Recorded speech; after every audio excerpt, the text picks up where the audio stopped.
may hapon mga master. Mo share lang din ko ninyo no sa nahimong experience na ako karon mga master. Sus pagkapaita kayo. Na ako'y karga, sakto-sakto ra ang kabugaton sa akong karga mga master. Tungas ko diri sa bukid. Pero na nahitabo pag sugod akong tungas, nakabantay ko nga murag minus akong power. Mursiyag mo out. So nag-low gear ko. Sugod sa tungasan, murag nadadapa. Pagabot sa tungasan mga master, ni out gid siya. So naka fourth gear ko. So ning third gear, out siya. Second gear, nadada. Balik ko third gear. Pagkataw-taw ni out na pod. Second gear, first gear, paw na gid siya mga master. Purong gi gusto nga tungasan. Kunya ang nakapait mga master kay na-park diri sa mo nga wala gani mga tao kayo nya wala pay kaila ba diri sa akong mga ginaagian. Karon walay signal. So dili ko katawag, di ko ka pangayog rescue kay way signal. Dayo nahibong ko kay kasagaran kung low power ta ang atong yung unang tanawon ang ato ang ignition coil no. Kay if ay man ato ang gigamit ignition coil, dayon spark plug kanya atong yun huna ang ato ang map sensor okay ba, ang ato ang throttle body okay ba pod, which is okay gid siya kay bago ang map sensor, bago ang throttle body, bago ang ignition coil, bago ang spark plug wala sa pagkasimana mo gid siya power. Ayun akong gipaong, abi na kong na-overheat lang. Akong gitanaw ang radiator, abihan akong kap. Bisa gamay nga bukal, bisa gamay nga buwa. Wag yun mga master, maintained na ko ang akong coolant. Kung nahibong yun ko, so, urong ko.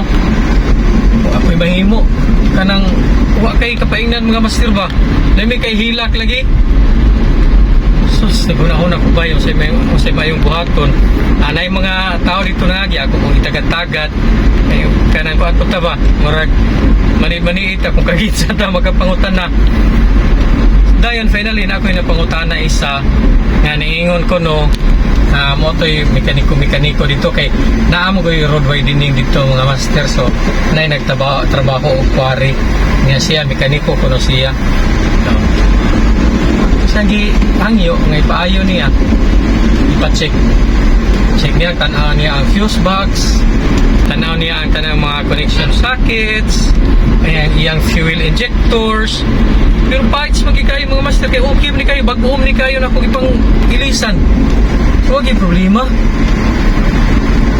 Dayon ang funny nga story mga master kay kana ganing hose nga nag-connection siyang gasolina paingon sa iyang throttle.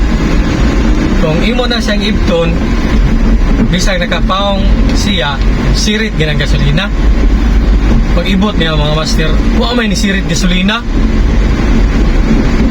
Sus nakalimot ko mga master nga before ko nito nga swadi ko nakapagasolina, gitultol na ko ang gitagultol na ko ang iyahang tangkis gasolina mga master. Sus kagay kayo maginisod mo to nga dito nakakuan ko pangutan ako tindahan na sila gasolina ipalit ko gamay lang unong kalitro megani kay wa pa si ko'y cash megani kay pwede Gcash. So Gcash na ko dito pagbutang na ko gasolina andar na din siya mga master. So padayon na dayon ko buang grabe nga experience mga master. Kana ganing wa kay mapaingnan, wa kay mapangutanhan, nya wa ka kay baw usay problema. Kumiya hilak lagi ganina mga master paita. Mo na ako experience karon mga master nga ako naka-share ninyo nga pait gid siya kaayo di ay. So dapat before ta mo biyahe check gyud. Do naga-check ko pero dito ko sa gasolina. Fail ko dito dapita mga master kay wa ko nagpagasolina, nalimot ko paita-hitawa sa marot mga master. Funny story nga goal ang experience. Kaya salamat.